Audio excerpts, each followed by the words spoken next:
கேள்வி பார்வையாளருக்கு வணக்கம். இந்த நேர்காணலில் நாம் சந்திக்க இருக்கும் சிறப்பு விருந்தினர் மதுரை உயர்நீதிமன்ற வழக்கறிஞர் மாநகரி செல்வகுமார் அவர்கள். சார் வணக்கம். வணக்கம். இந்த 2026 சட்டமன்ற தேர்தல் சம்பவம் இப்போ தொடர்ந்து ஒவ்வொரு தொகுதியினுடைய கலனாவரம் பார்த்துக்கிட்டே இருக்கும். அந்த வகையில் பார்த்தோம்னா தற்போது இந்த மானாமதுரை தொகுதி தனித்தொகுதியினுடைய கலனாவரம் எப்படி இருக்குது அப்படின்ற மாதிரி பல்வேறு கருத்துக்கள் கூட எழத் தொடங்கி இருக்கிறது. முக்கியமாக பார்த்தோம்னா பாஜக உள்ளிட்ட பல்வேறு கட்சிகள் பட்டியல் வெளியேற்றம் குறித்து பேசுகிறார்கள். அது முக்கியமாக பார்த்தோம்னா தேவேந்திர வேளாளர் மக்கள் அதிகமாக இருக்கக்கூடிய தொகுதினா மானாமதுரை தான். இங்கே கலனாவரம் எப்படிங்க சார் இருக்குது? மானாமதுரையை பொறுத்த மட்டும் மொத்த வாக்காளர்கள் எண்ணிக்கை பார்த்தீங்கன்னாக்க 2,58,000 சம்திங் இருக்குது. இதில் பட்டியல் வகுப்பை சேர்ந்த வாக்குகள் மட்டும் 73,000 வாக்குகள் இருக்குது. இதில் சந்தேகமே இல்லை, மிகுதியாக தேவேந்திர குல வேளாளர்கள் பார்த்தீங்கன்னா அதிகமாக வசிக்கக்கூடிய பகுதி இது. இதோட பார்த்தீங்கன்னாக்க வன்கொடுமைகள் நிறைந்த பகுதியும் இதுதான். மானாமதுரையில் தான் பார்த்தீங்கன்னாக்க ஆவரங்காடு, இந்த கச்சனத்தம், இது ஆவரங்காடு பிரச்சனை, இந்த புதுக்குளம், இந்த பகுதியிலலாம் இருக்குது. வன்கொடுமைகள் அதிகமாக நிகழக்கூடிய பகுதியும் இதுதான். இங்கே பார்த்தீங்கன்னாக்கா முதல்ல பார்த்தீங்கன்னாக்கா பாரமலை அவர் பார்த்தீங்கன்னாக்கா அவர் அந்த மண் சார்ந்தவர், திருப்புவனம் பழையூர் அவருடைய சொந்தவர். அதில் அவர் வெற்றி பெற்றவர். அதுக்கப்புறம் பார்த்தீங்கன்னாக்கா இப்போ தமிழரசி அவங்க பார்த்தீங்கன்னாக்கா அவங்க போட்டிக்கிட்டு கடந்த முறை தேர்தல் வென்றிருக்காங்க.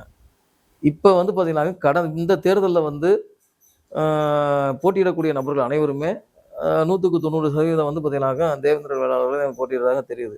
ஏன்னு கேட்டிங்கனாக்கா அவர் பார்த்தீங்கன்னா தமிழரசையும் அவங்க தேவேந்திர குல வேளாளர் சமூகத்தை சேர்ந்தவங்க, பாலகணபதியும் தேவேந்திர குல வேளாளர் சமூகத்தை சேர்ந்தவங்க. அதுபோக புதிய தமிழக தலைவர் பார்த்தீங்கன்னா திலக்ராஜ், புதிய தமிழகத்தில் ராஜமாணிக்கம் நிற்கிறாரு. அதுக்கப்புறம் சசிகலா அணியில் திலக்ராஜ்னு ஒருத்தர் பார்த்தீங்கன்னாக்கா திலக்ராஜ், நாம் தமிழர் கட்சி இளங்கோவன், இவங்கெல்லாம் அகரம்ன்ற ஒரே கிராமத்தை சேர்ந்தவங்க நினைக்கிறேன். இப்போ பார்த்தீங்கன்னாக்கா இங்கே இப்படிப்பட்ட ஒரு சூழல் முழுக்க முழுக்க கிராம சூழலில் இருக்கக்கூடிய அந்த தொகுதி. அது வன்கொடுமைகள் நிறைந்த தொகுதியும் கூட. இது வரைக்கும் அந்த மானாமதுரை ஆகாஷ் பிரச்சனை இன்னமும் முடியலை, இன்னமும் கைது பண்ணலை. அவங்க அந்த பாடியை வாங்கினாங்களா, அந்த உடலை வாங்கினாங்களா எதுவுமே தெரியல. இது சம்மந்தமாக யாருமே சும்மா குரல் கொடுத்துட்டு விட்டுட்டு போனதோட சரி, இது வரைக்கும் அதை குறித்து பேசவே இல்லை. தேர்தல் வந்துருச்சு. தேர்தல் வரும்போது இதை பற்றி யாருமே சிந்திக்கவும் இல்லை, செயல்படவும் இல்லை. தமிழரசி அம்மா பார்த்தீங்கன்னாக்கா அவங்க திமுக சார்ந்து இருக்காங்க. அவங்க சாதியா அடையாளமே ஆக மாட்டாங்க, சாதியா அடையாளமே ஆக மாட்டாங்க. அங்கே அவங்க ஒன்றிய செயலாளர், அந்த மாவட்ட செயலாளரோட அதாவது அவங்க என்ன சொல்கிறாங்களோ அவங்கள ஒத்திருந்ததே அவங்க வாக்கு கேட்கவே போக முடியும். அந்த அடிப்படையில் தான் அவங்க போவாங்களே தவிர அவங்க ஆனால் அவங்களுக்கு ஒரு பட்டியல் சமூகத்தை சார்ந்தவங்கன்றனால தான் அதை பார்த்தீங்கன்னாக்கா அவங்களுக்கு வாய்ப்பு வழங்கப்பட்டிருக்கு. ஆனால் அவங்க அதை அதாவது இந்த தேர்தல் பார்த்தீங்கன்னா பொது தேர்தல் நடக்கும்போது சாதியை அடையாளப்படுத்திக்கிற மாட்டாங்க. இதுதான் மிகப்பெரிய எங்கள் சாவுக்கேடு. அங்கே அந்த ஆகாஷோட படுகொலைக்கு இதுவரைக்கும் நீதி கிடைக்கல.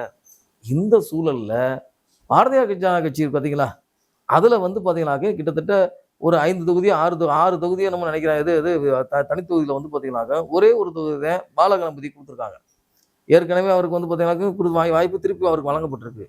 இப்போ இந்த பாரதிய ஜனதாவுக்கு அதாவது தேவேந்திர குல வேளாளர் சமூகத்தில் பார்த்தீங்கன்னா பாரதிய ஜனதாவோட அனுதாபிகள் இருக்கான் பாருங்க. அங்கங்கே இருந்துக்கிட்டு எழுதிக்கிட்டு பட்டியல் வெளியேற்றம் அது இதுன்னு சொல்லி எழுதிக்கிட்டு ஆர்எஸ்எஸோட அனுதாபி மாதிரி காட்டிக்கிறான் பாருங்க. அந்த அவன் பூரா என்ன பண்ணணும், இப்போ இந்த தொகுதிக்கு வேலை பார்க்கணும். அவன் பாரதிய ஜனதாவோட அனுதாபியா காட்டுறான் பாருங்க. அவன் என்ன பண்ணணும், அத்தனை பேரும் பாலகணபதிக்கு வேலை பார்த்து பாலகணபதிக்கு இந்த ஓட்டுக்களை வாங்கி இந்த ஓட்டுக்களை வாங்கி ஜெயிக்க வைக்கணும். அப்போ பாரதிய ஜனதா கட்சி சொல்லணும், இந்த ஊரில் எங்கள் சமூக மக்கள் இருக்காங்க, இந்த வாக்குகள் பூராமே நாங்கள் பாரதிய ஜனதா கட்சிக்கு போட்டிருக்கோம். அவனை செய்வானாவே பேசுகிறான்ல, எங்கெங்கே உட்காந்து பேசுகிறான் பாருங்க. தூத்துக்குடியிலேருந்து ஒரு மொட்டையும் பேசிக்கிறேன், ஒரு மாமாக்காரப்ப அவன் பேசுகிறான். அவன் என்ன பண்ணணும், இங்கே வேலை பார்க்கணும். அதே மாதிரி இப்போ என்டிஏ கூட்டணியில் இருக்கக்கூடிய வேட்பாளர்கள் பூராமே இவங்க பூரா சேர்ந்து ஒன்றிணைந்து அந்த வாக்குகளை பூராமே இந்த வாக்குகளை வாங்கி கொடுத்தா மட்டும்தானே உனக்கு அங்கீகாரம் கிடைக்கும்.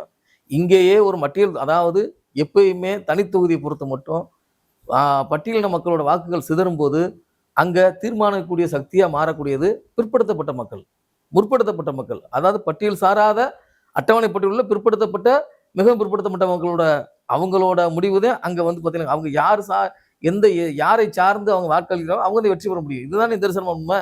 இங்கே அது நிற்கிறவே அவன் 100 ஓட்டை பிரிச்சா கூட அவனுக்கு யாருக்கு எங்கே பட்டியல் தொகுதி, அதாவது தனித்தொகுதியில் இதுதான் பெரிய சிக்கல் என்னன்றது இதுதான். இப்போ இப்படிப்பட்ட விஷயங்கள்ல இவன் என்ன பண்ணணும், இந்த மானாமதுரை தொகுதிக்கு இந்த பாரதிய ஜனதா கட்சியோட அனுதாபிகளா இருக்கக்கூடிய இந்த கோயம்புத்தூர் பக்கம் இருக்கிறவங்க, இந்த தூத்துக்குடி பக்கம் இருக்கிறவங்க, தென்காசி பக்கம் இருக்கிறவங்க, இந்த சமூக வலைதளங்கள்லாம் எழுதி எழுதி போறான் பாருங்க.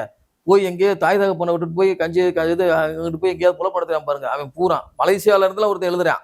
அவன்லாம் என்ன பண்ணணும், வேலையை விட்டுட்டு இங்க வந்து தெரு தெருவா போய் மக்களை சந்திச்சு மக்கள் பிரச்சனைகளை பேசி இந்த வாக்குகளை பாரதிய ஜனதாவுக்கு வாங்கி கொடுக்கணும். ஓகே. வாங்கி கொடுத்து வெற்றி பெற வச்சா இவங்களோட பேச்சு இவங்களுக்கான அங்கீகாரம் கிடைக்கும். ஆனா இந்த முட்டாள்கள் வந்து பாத்தீங்கன்னாக்க அரசியல் என்றது என்னன்னே தெரியாம ஏதோ ஒரு தொகுதி ஒருத்தன் கொடுக்குறான் அப்படின்ற போது, இப்ப இதே பாரதிய ஜனதா கட்சி ஒரு தொகுதி தானே கொடுத்துருக்கான். உன்னால வந்து பாத்தீங்கன்னாக்க ஒரு நயனா நாகேந்திர மாதிரியோ மற்ற சமூகத்துக்கு இருக்கிற பிரதிநிதித்துவம் வந்து பாத்தீங்கன்னாக்க இந்த இந்த சமூகத்துக்கு அந்த கட்சியிலும் கிடைக்கலன்ற அறிவு அவனுக்கு இருக்கா கொஞ்சம் கூட? இல்ல எந்த கட்சியிலுமே இல்ல. இப்ப பாரதிய ஜனதா குறை சொல்ல, நான் என்ன சொல்ல வரேன், பொதுவா சொல்றேன். நீ எந்த கட்சி சார்ந்தா இருந்தாலும் இந்த மக்களை நோக்கி இங்க பல்வேறு பிரிவா பிளவுபட்டு இருக்கோம், பழக்க வழக்கங்களை மாறுபட்டு இருக்கோம், தன்னைத்தானே ஏத்துக்கிறாத போது இங்க வந்து பாத்தீங்கன்னாக்க ஒரு சமூகம் வந்து பாத்தீங்கன்னாக்க அதிமுகனால ஒரு அவன் நினைக்கிறான், திமுக அந்த நிற்கும் போது நீ உனக்கு கிடைக்கிறதே ஒரு ஒரு ஒரு ஒரு தொகுதி தான். அதுக்கு நீ வேலை பார்க்காம நீ எழுதிக்கிறதுனாக்க அவன் தான் இந்த சமூகத்தை இன்னமும் பின்னோக்கி இழுத்துக்கிட்டே இருக்கான். பட்டியல் மாற்ற வந்து பாத்தீங்கன்னாக்க அவசியம்ன்ற போது அதற்குண்டான பணிகளை அந்த நாயகை எதுவுமே செய்யாம, பட்டியல் மாற்றம் அவசியம் இந்த மக்கள் விரும்புறானாக்க அதுக்காக வந்து பாத்தீங்கன்னா அதுக்கான வேலைகளையும் அதுக்குண்டான தரவுகளையும் அதற்குண்டான முன்மொழிவுகளை அதை நோக்கி பயணிக்கணும். பாரதிய ஜனதா வந்தா பட்டியல் மாற்றம் வந்துடும்னா நீ பாரதிய ஜனதா கட்சி ஜெயிக்கவையே, அதான சாத்தியம். என்டிஏ கூட்டணிக்கு வாக்கு வாங்கி கொடு, நீ தலைமையா வா, நயனா நாயந்தன் தலைமையா வர்றாருல வா. அதே மாதிரி வந்து பாத்தீங்கன்னாக்க இந்த சமூகம் போகும்போது இப்ப இங்க இதுதான் இங்க பிரச்சனையே. மானாமதுரை தொகுதியை பொறுத்த மட்டும் எங்க மக்கள் வந்து பாத்தீங்கன்னா இருக்காங்க அங்க நிறைய, அதே சொல்லல அங்க இன்னமும் அவங்க நிறைய, அதாவது பின்தங்கிய கிராமங்கள் தான், இன்னமும் வன்கொடுமைகள் நிறைந்த விதம். இது யாருமே மறுக்க முடியாது. சும்மா சொல்லக்கூடாது. நான் ஒரு 400 வழக்கறிஞராக இருந்துக்கிட்டு நான் கிராமங்களை அறிஞ்சவன், அங்க இருக்கக்கூடிய பிரச்சனைகள் நான் இது இன்னமும் நான் வழக்குகளாக பார்த்துக்கிட்டு இருக்கேன். அப்படின்ற போது அந்தோட நிலைமை எனக்கு தெரியும்ல. அப்ப அங்க மானாமதுரை பொறுத்த மட்டும் பட்டியல் சாராத பிற்படுத்தப்பட்ட மற்றும் மிகவும் பிற்படுத்தப்பட்ட மக்களோட வாக்குகள் எந்த கட்சிக்கு போதோ அவங்க வெற்றி பெற போறாங்க.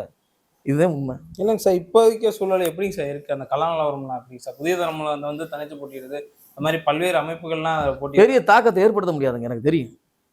பெரிய தாக்கத்தை ஏற்படுத்த மானாமதுரை பொறுத்த வரைக்கும் சாதிய கட்சிகள் பெரிய தாக்கத்தை அங்க ஏற்படுத்த முடியாது. ஏன் நினைக்கிறீங்க? அதுதான் அது இன்னமும் அங்க மானாமதுரை பின்தங்கிய பகுதி, வன்கொடுமை நிறைந்த பகுதின்றதுல இன்னும் சாதிய கட்டமைப்பு இருக்குன்னு சொல்றேன்ல. அப்படின்ற போது அங்க போய் சாதி அமைப்புகள் வந்து பார்த்தீங்கன்னா பட்டியலின சாதி அமைப்புகள் வந்து ஒரு பெரிய தாக்கத்தை ஏற்படுத்த முடியாது. பெருசா ஓட்டு வாக்குகள் பெற முடியாது. அதுக்குண்டான வேலைகள் இன்னும் யாரும் பார்க்கலங்க. ஓகே சார், இந்த தொகுதியில் வந்து நட்சத்திர வேட்பாளராக வந்து தமிழரசி இருக்காங்க. அவங்களுக்கான வாக்கெல்லாம் எப்படி சார் இருக்குன்னு நினைக்கிறீங்க? அவங்க ஏற்கனவே வேலை பார்த்துருக்காங்க. அவங்க வந்து பார்த்தீங்கன்னாக்க மதுரையை சேர்ந்த அவங்க வந்து ராம்நாட்டுக்காரங்க. அவங்க இருந்தாலும் தொகுதிக்குள்ள நல்ல அறிமுகமானவங்க. அதோட வந்து பார்த்தீங்கன்னாக்க அந்த கட்சி நிர்வாகிகள் கட்டமைப்போடு இருக்காங்க. அவங்களுக்கு எல்லாரோடையும் அறியப்பட்டவங்க. அப்போ அவங்களுக்கு கிடைக்கக்கூடிய வாக்குகள் யாராலும் தடுக்க முடியாது. இல்லைங்க சார், இதில் தான் மாற்றம் வர வாய்ப்புமா? இப்போ சிட்டிங் எம்எல்ஏவாக தமிழரசி அவங்க இருக்காங்க, அதில் ஏதாவது மாற்றம் வருமா? பாலகணபதி நீங்கள் சொன்னீங்க, அதாவது இங்கேதான் அந்த மக்கள் வந்து பார்த்தீங்கன்னாக்க இப்போ அதையும் சொல்லலை, இங்கே பட்டியல் வகுப்பை சேர்ந்த மக்களே வந்து பார்த்தீங்கன்னா பாலகணபதி யாருக்கும் தெரியாது. அவர் வந்து பாரதிய ஜனதா கட்சியாக இருந்தால் கூட அவர் வந்து பார்த்தீங்கன்னா மானாமதுரைக்குள்ள அனைத்து கிராமங்களுக்கு அவர் அறியப்பட்டவராக இருப்பார், கிடையாது. அதோட வந்து பார்த்தீங்கன்னாக்க இவங்க வந்து உங்களுக்கு சாதகமான விஷயம் எல்லாருக்கும் தெரிஞ்சவங்க, ஏற்கனவே எம்எல்ஏவாக இருந்தவங்க, எந்த பிரச்சனையும் பண்ணாதவங்க.